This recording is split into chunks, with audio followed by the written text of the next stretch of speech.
disqualified lah. Okay, ready? 1, 2, 3, go! Music please, music. Jaga panas, jaga. Tak boleh main dulu, oh.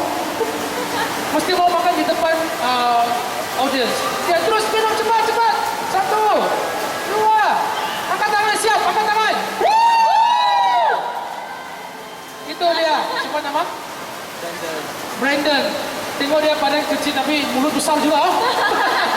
Baik, dipersilakan pengurusi penganjur Encik Kenny Yong untuk memberi hadiah kepada